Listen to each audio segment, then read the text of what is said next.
Morning, Jamie. Morning, sir. How do I sound? How the levels? How's the morning? The levels sound good. The levels sound good. I think we're right there.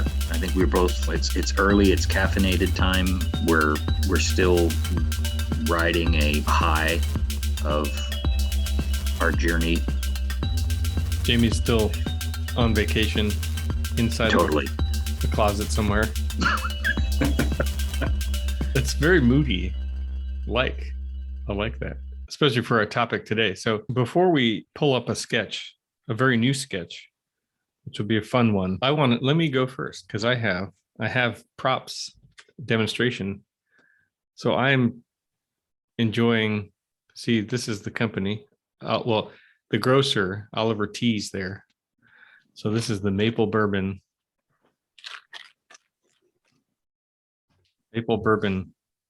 that I have in this cup. So it's good. Let's see. I'll give you a little preview of it. It's pretty mild. I was just thinking that this morning on my first cup. It's pretty mild. You get the maple and you kind of get the bourbon, like if it was a barrel aged sort of roasted flavor, I suppose. Now that there's so many barrel aged beers and stuff like that, Right. so this coffee it's nice. But you said it also had like a really good scent to it that you kind of really. And it has a nice aftertaste. Like it stays sweet. Oh, well, that's yeah.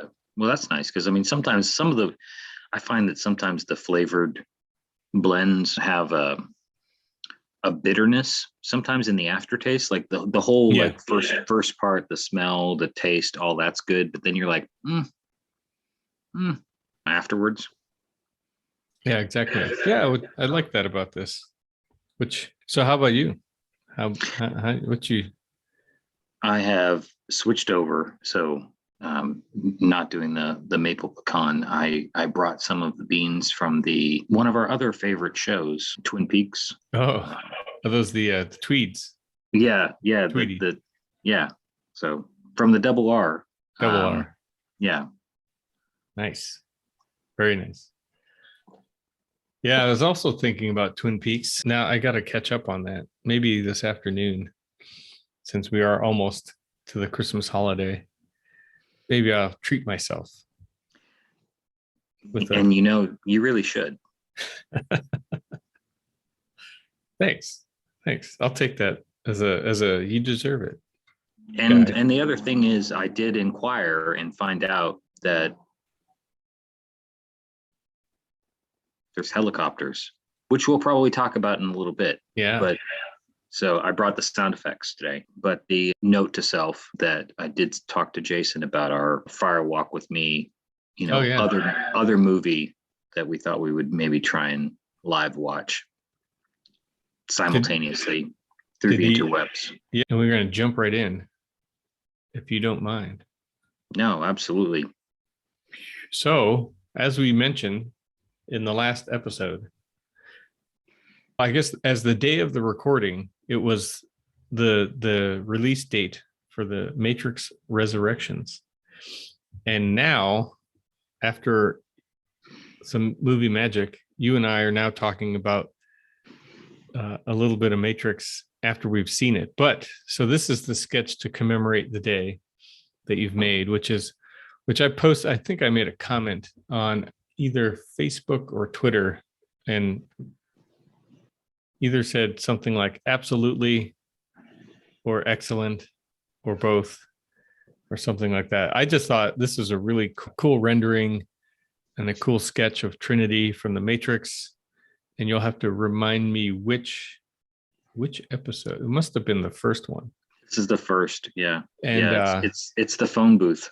Yeah, so. The phone booth scene. There's such great darkness, like dark hatching, but it doesn't muddy out. I think a lot of you can get a little crazy with, not you, but one could get crazy with the pen. We're going there already. I think how many minutes in are we? I did like 3.5. Yeah. So we got it. No holds barred. No, not you, but one, maybe myself, can get a little heavy handed with the black ink, and you start to lose the depth, right? It becomes just a flat, and this thing has a lot of really nice, because you still got the crosshatch, a really heavy crosshatch behind her, and then a little bit of poche, I would say, in between her hand. Oh, I found a new tool on Zoom here that is kind of fun. Watch. So here's the heavy poche behind the hand. Did you see that? Did you see the highlight? Yeah, no, I totally did. Yeah. Yeah. See, hey. And then over here, I thought this might be useful.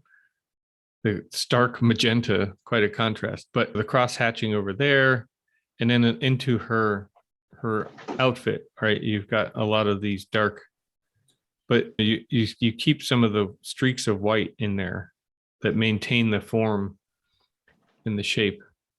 And then obviously a fantastic sort of headshot here, or the main event, right? The Trinity, right? Which now that we've seen Resurrections, I've got some interesting thoughts. So if you've made it to this point in the episode and you haven't seen the movie yet and you don't want any spoilers, this is your warning. And I'm glad you love the sketch, because it was just sort of, I was thinking about like what would Kurt like the most? Is that what? Yes, it was all for you. I was trying to channel like across the miles. But no, I was thinking about, like, we talked a little bit about sort of you said the word canon, that the Matrix is sort of like canon. And I thought, yeah, that first movie is easily in my top 5 movies. And you start thinking about images. For you and I guess we sort of see things in pictures and sort of can recall things, and we talk a lot about that. But it was like this scene and some other scenes that were just so indelible. And right here, it's the phone booth. How many times do you go in a phone booth anymore, right? But her kind of hand on the glass and phone in hand, and then surprise, you're just sort of like, all these moments of surprise and suspense that were in that first movie were just sort of incredible, as they sort of made you really rethink kind of what you were watching for the first time. And so, yeah, I decided that was the image I was going to look for, and then sketch from a photo, and knowing we were going to do this today. So yeah, this was. Yeah. There's an interesting similarity in this and what we talked about on the last episode, and this sort of vignette effect. I'm going to use the term vignette, but so it just bleeds to page or to paper, right? There's no defined, it doesn't run off the edge, and it doesn't have a frame, so to speak, which actually is really neat. It's a very nice graphic, almost comic book panel. Well, it does have sort of a panel, yeah, kind of that kind of unique panel quality. But for me, it evokes the idea. Tell me if this resonates. Is the idea of almost like a memory. I mean, it's sort of like a flash in your memory, and that was sort of the intent. Was I knew that I wasn't going to try and fill the page or bracket it. I rarely do that anymore with images, but this was sort of struck by like trying to get the foreshortening right of the hand, but which I think with that part I was very happy about. And then as that's where the sketch actually started, was I drew the hand first, just to kind of get sort of knowing that if I got that where I wanted it on the page, then everything else about the frame was just going to start to set itself up. And then there would be, likely plenty of white space to kind of get the effect that you're talking about. Yeah, especially with foreshortened 1-point perspectives, that scale or the depth can be almost seems wrong at first, because if you actually looked at somebody with their hand, you don't see very much arm. Right. You see It's the arm. The hand to the body. It's like, but the scale too. The hand's got to be. I mean, look at like right now. The camera. Yeah. Well, and so that I could see that makes sense to draw that first and get that. And it's always sort of that thing of like, okay, well, I'm gonna sort of dive right in, just like you're about to do with this movie, and tackle the tough part first, sort of knowing that is the tricky part, as opposed to avoiding it, doing all the other stuff around it, building up the anticipation to deal with the difficult part. I sort of dove right in and wanted to handle that right off the bat. Yeah, I like that. I think, especially with teaching in studio this past semester with a group of second years, it's I encouraged a lot of them to not avoid the hard part, right? Do the hard part first. Think through that, right, and everything else kind of falls into place. So it's sort of a teachable moment. I think you're right. Don't avoid the tricky aspects. And anyway, so I won't spoil the heck out of the whole movie, but there are certain aspects of the new movie that I wanted to just throw out there in general, right? This is and so we do this from time to time. We kind of talk about pop culture or movies and things that have this sort of interconnectedness with the sort of art and architecture and design and so on. So this was just another chance for us to talk about something that we are big fans of, the Matrix trilogy, and now with the fourth movie in the sequence. Which, so my first point will be is that I did kind of appreciate the sort of self-referential and the sort of making fun of themselves a little bit in some of the dialogue. They kind of teased about not only the trilogy, but even kind of some of the jokes kind of extended toward the directors, the makers of the movie behind the camera. And sort of the notion of, and not to completely talk over you, but it's like the word that I'm struck by is reboot. Yeah. Is in the world in which we live right now, where everybody is rebooting all of these different franchises and characters and old scripts and old ideas, they went there with it in this, and I loved that about the movie as well, was it, because I think they did it in like you say, sort of a self-referential kind of joking with it a little bit, but at the same time there was also sort of a level of, are they really joking about it, or is there a nice sort of seriousness, almost the way like a satirist would sort of approach sort of the subject. I thought that was, I particularly enjoyed that as well.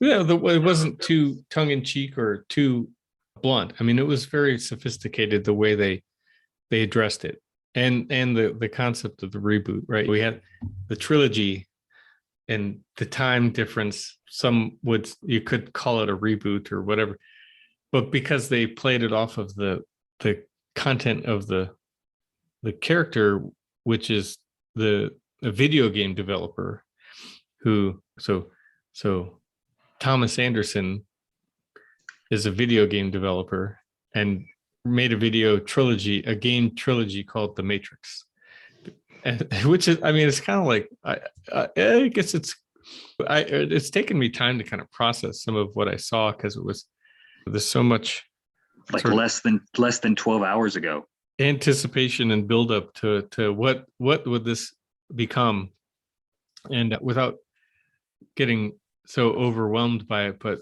I thought the premise was very neat, and I think a good presentation of kind of bring back some of us who were there for the beginning, and then I think possibly could attract a new audience to it. There were no payphones, and they made a comment about that too. There's plenty of these sort of, I don't know, those jokes, like those inside jokes, I guess, that they had done. No payphones now. We don't need that. Right. And well, I think we should dedicate at least a 5 minutes, I don't know now or later, but about some of the Easter egg items and see how many we can recall.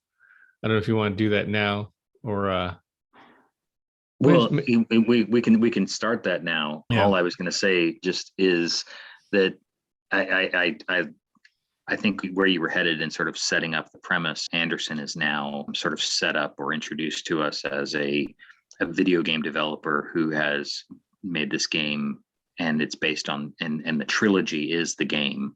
And so there's this immediate recognition that there's sort of two worlds again, similar to when we were introduced to the Matrix to begin with, where it was, here's a hacker who's sort of living two lives. The video game developer here is sort of living two lives through his creation.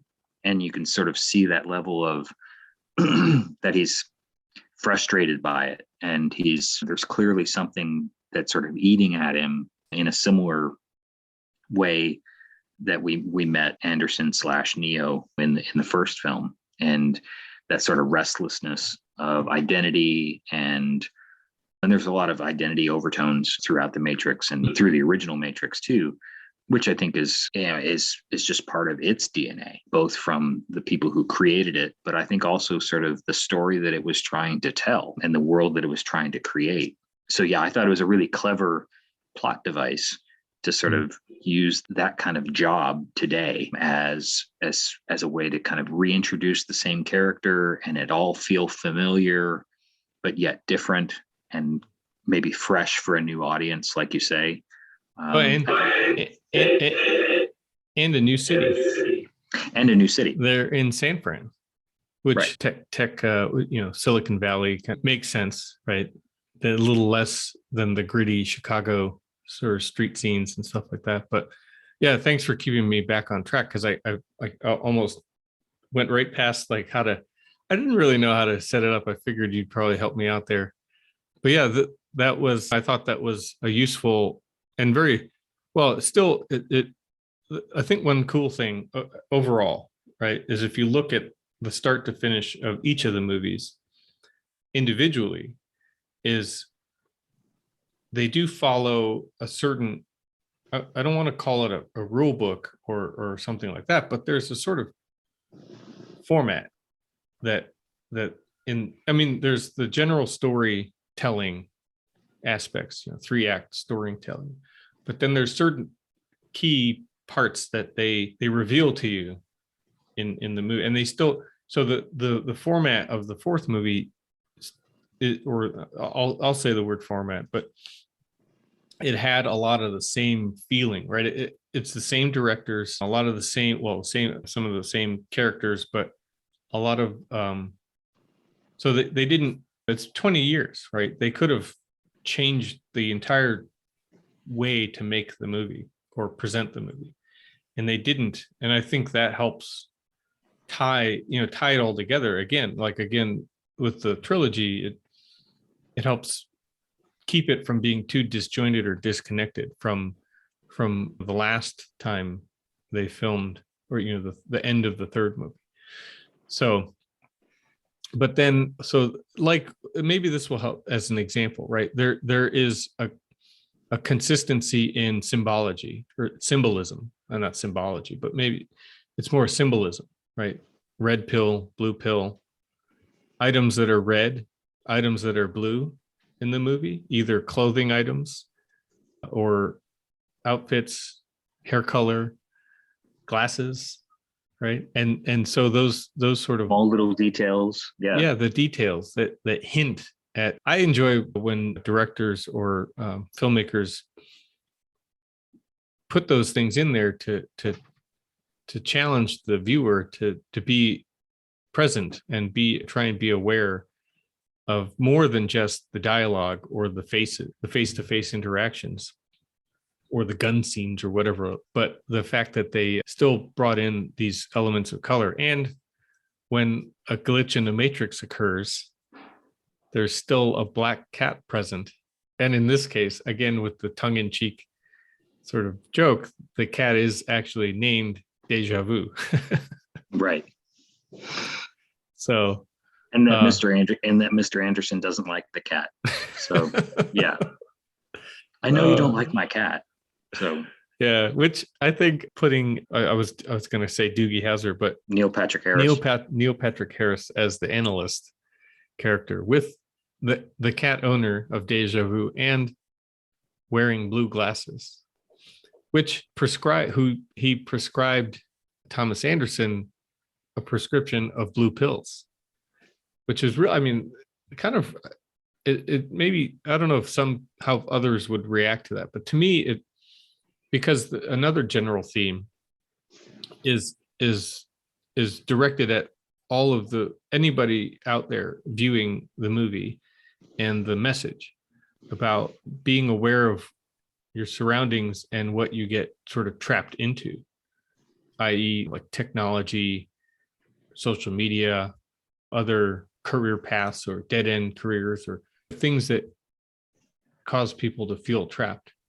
Right. So even thinking about how the doctor is prescribing blue pills to keep Anderson trapped in this version of a reality that he is supposed to feel comfortable in.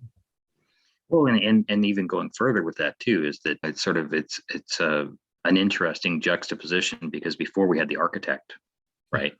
And now we have the therapist who's trying to delve in and sort of lean into listening to, kind of giving him a little bit of agency to talk about why he's worried, and sort of even walking him through his own process, which I thought was sort of unique. It was sort of setting up this idea that they'd been doing this for a while, that they had these conversations for a while, and and what I think was really effective is you have the protagonist and antagonist sort of meeting in therapy. Very early. But at the same time, there's sort of a power dynamic kind of going on, and at the time you're not even sort of realizing, is this really what it is? Is this person the person we think that they are? And is the power differential sort of flipped? When does it flip? And but as you were talking about though too, is there's definitely it's this idea of questioning your own motivations, your own reality, in your sort of like you say, sort of at one angle, sort of the dead end career and sort of your career path and the life that you're leading, and the idea of settling for the life the cards that you've been dealt, but also the concept of just identity itself. The directors talk about that, or the directors of the original trilogy siblings, one of the siblings directed and sort of created this fourth one.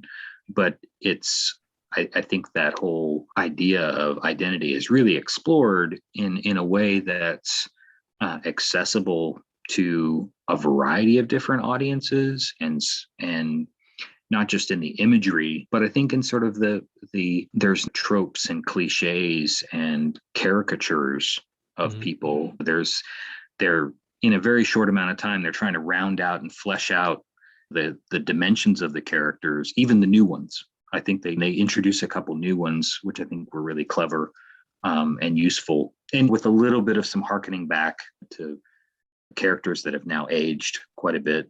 But I think the ideas of who we are and how we see ourselves and how we want others to see ourselves is really, really important as a theme. Kind of that duality of how we see ourselves in real life, the IRL, and in them. And I think that's an everlasting struggle for everybody, really, whether you're struggling with your identity or not.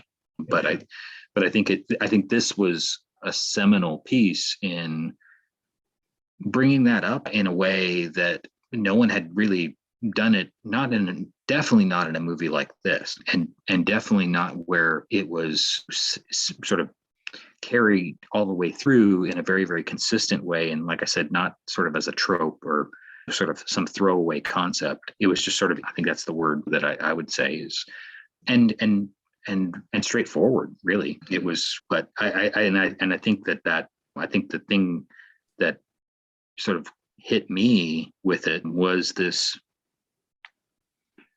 sort of duality of Neo and Trinity that is present in all the first three films, but handled in a different way. And I think in this one, maybe with reflection, Wachowski has sort of dialed it in a little bit differently and really kind of, it felt like somebody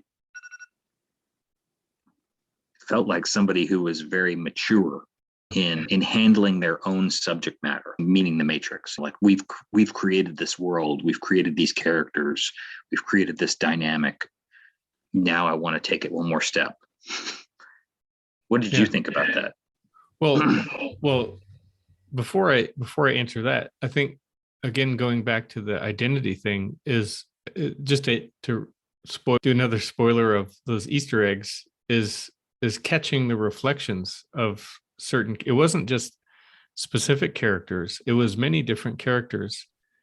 Yeah, and it wasn't direct reflect like them standing in front of a mirror and you get 5 seconds of whatever that happened. There was a couple of those like clear, like here's your reflection in the mirror.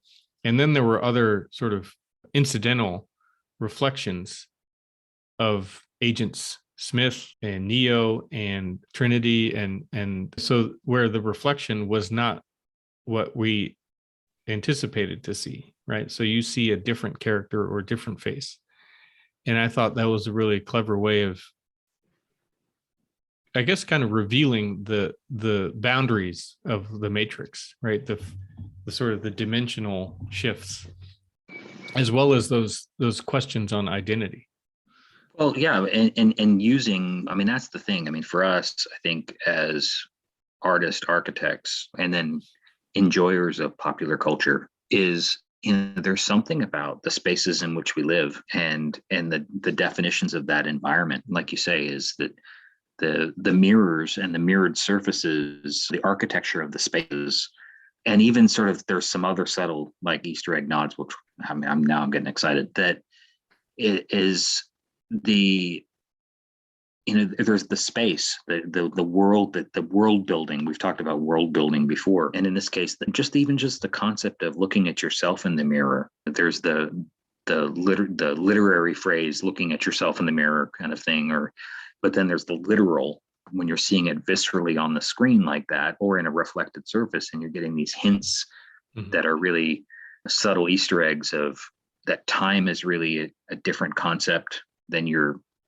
led to believe in the movie, which is exciting and adds to the layers of meaning, but also just that idea of identity and kind of who we are and where we are in our lives too, probably, because there's some of that decisions that you've made and sort of led you down paths, and they're sort of, now, as I say that, I have one question for you. Did you appreciate that all of the deep conversations occur in one particular space other than the therapist office? Yeah, I mean, where was that? What were they? Well, are you? Oh, well, there was many deep conversations, but yes, you're right. Yes, right. Which again, sorry, the dead air. I'm like, you caught me off guard, but what was it called? The name of the cafe was Simul Cafe, or it was what was the name? It had a funny name that was sort of like simulation related, right? Or the sort of the AI or the Matrix version. Yeah, and it had the shop. Sort of like the greenish. the greenish lines that were just all sort of dashes of code in their logo. Yeah. But it was a coffee shop. I mean, come on. It was like, I mean, everything's going to be about the coffee shop. So that's right. Yes, good call. Good reminder. And then like I think there was 3 coffee shop orders, I think, in the like dealing with the barista. And I mean, this movie was about coffee, and I mean, it was good. Yeah, a damn fine cup of coffee. Exactly. It all comes back. It all circles back to that. Oh yeah, but the name of the cafe, which I can't remember, but then the name of Neo's company, Deus Machina, or Machine God, or the God machine, right? So again, like all the various, and some of the stuff is not directly stated; they're just there, right? And you just have to Right. you got to pick it up as it's getting put down. But I think that's always been a very. This will come back to that question about Trinity and Neo, but there's always been this subject matter of like, are we being ruled by machines, or are we still an autonomous, thinking being as a human, right? The humanity versus AI or machine, and then using names like Deus Machina, which I had to make sure that Deus, the way it was spelled, but so God in machines, and Neo is an acronym, or if you reshuffle the letters, it's the one, right? He is the one. They also call him the one, but his name is Neo. And Trinity draws from sort of religious texts, right? As sort of the Trinity of the Christian God, right? The Father, Son, and the Holy Spirit. At least that's how I pull. Because then also, if you look back in the trilogy, right, Neo is the one that they consider, right, the one that's supposed to help save them all, which is sort of referential to Jesus, right? As sort of the Christianity aspect again. But then coming back to this movie, they really emphasize that he alone can't do it. His power is really only really fully realized when he's with Trinity, or they're physically connected, capable of being together and working together, is when their power is the strongest.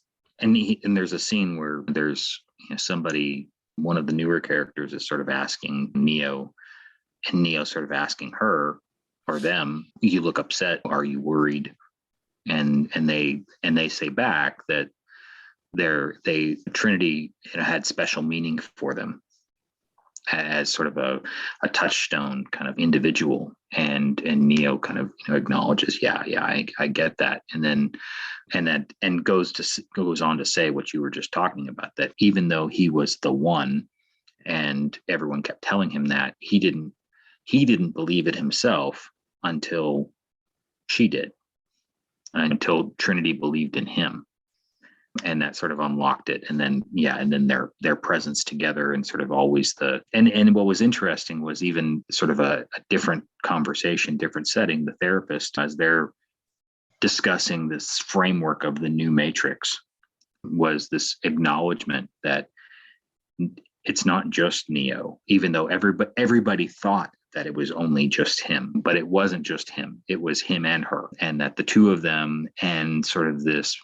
mystery of connection between the two of them that no one else wanted to try and define, and that the two of them seemed to always acknowledge with a glance, as opposed to defining it themselves. It was really, really sort of a powerful expression of love, and not being able to describe it, mm-hmm. and not trying to describe it, which I think someone might critique that and say, I would have loved for the writing to be a little bit more, poetic or profound in that moment. But I think that as a film, I don't think it needed to be profound in that moment. I think that the setup and the premise, and then the two actors, and the clear chemistry between the two actors kind of playing off of one another in that moment, and in other moments as they're acknowledging to one another, was pretty brilliant. I mean, I think that's I think that as a fan, a lot of people want to see and sort of see explored, and the film doesn't disappoint in that. Yeah. And it's funny how I got caught up through the four films. You also kind of think they make you, or early on, right, they just made you want to think it's Neo. And through it all, I think it's really been Trinity the whole time. I mean, it's really, so it just gives me the goosebumps. And once you realize how they finish the fourth movie, and with the finish. I was texting you and I was totally engrossed in the movie, so I didn't even Yeah. I didn't even see the text. So one of my favorite things, well, and maybe it's because they're one of my favorite bands, Rage Against the Machine, but they've always had a Rage Against the Machine song at the very end credits, the ending credits scenes. And they did it again in the fourth one. And this time they used the cover from this band called Brass Against, which is a female singer and a backing band that is a brass instrument band, right? They have a drummer and a guitarist, but I mean, they've got this bolt. They have a lot of YouTube videos, if you go and check it out, where they cover a lot of different bands, a lot of Rage Against the Machine songs. They cover Tool and they cover some other heavy metal or rock songs, but with brass instruments, which is really cool. And so they did Wake Up by Rage Against the Machine, which is always, I think, completely fitting song for the Matrix, right? Wake up, get yourself out of this, snap out of the sort of perception that you think you're in reality, and so on. So I think, it was a good one. I kind of want to watch it again though. Yeah, I feel like I missed like half.